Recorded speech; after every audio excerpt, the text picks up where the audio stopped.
Okay, so in this video, let us discuss a problem on CodeChef. It's called maxim and dividers. So what does the problem say? If you remember, lucky numbers are positive integers whose decimal representation contains only 4 and 7. These are some examples of lucky numbers, and these are not. Now Maxim is interested in the next information. What is the number of integer positive divisors of n which are over lucky? We call number over lucky if it is possible to remove some but not all digits, and during bonding the remaining digits we will receive a lucky number. For example, this number is over lucky because we can remove 2 and 3 and we will get a lucky number, because if we remove 2 and 3 we'll get 744, and a lucky number is a number which contains only digits 7 and 4. Whereas 223 is not over lucky, because if you remove any digit you won't end up with a lucky number. And remember, you have to remove some but not all the digits. And the constraints are 10 power 9. So how to do this? It's actually very simple. You just need to know how to find the factors of a number. See, there is the standard approach is what? Like the standard approach is run a loop from I equal to 1 to n by 2 and keep checking which number divides n. Keep checking for a factor. But second method and most efficient method is run a loop from I equal to 1 to square root of n.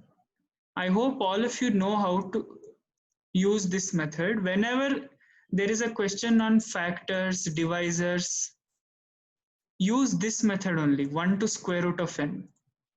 So when you use that method, if you check if n mod I is equal to 0, that means whether I is a factor of n, then what you do, you convert it into a string. I'm storing I in num. I don't want to change I because I is used in the loop. So I'm storing I in some variable called num. Then I am converting num to string. Now this is the code.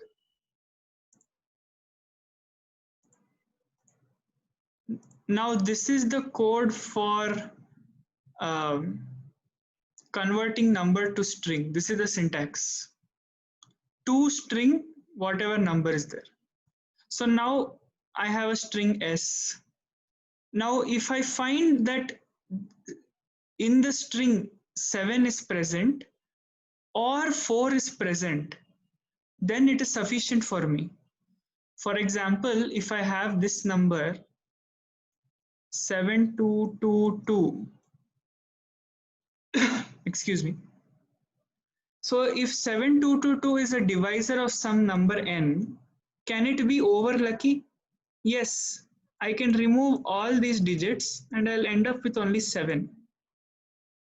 So how to check if it is over lucky? Just check if 7 is present in the string or 4 is present in the string. Now when you're using root n method, don't forget to check n by m, n by I. If I is a factor of n by I is also a factor of n. For example, let's say the number is 12. 3 is a factor of 12. What is 12 by 4? Sorry, what is 12 by 3? 4. 4 is also a factor of 12, right? So don't forget to check that. That is what I'm checking. I'm just checking here if n by num not equal to num. It shouldn't end up like, the same factor, 3, 3. Then there is no point in checking.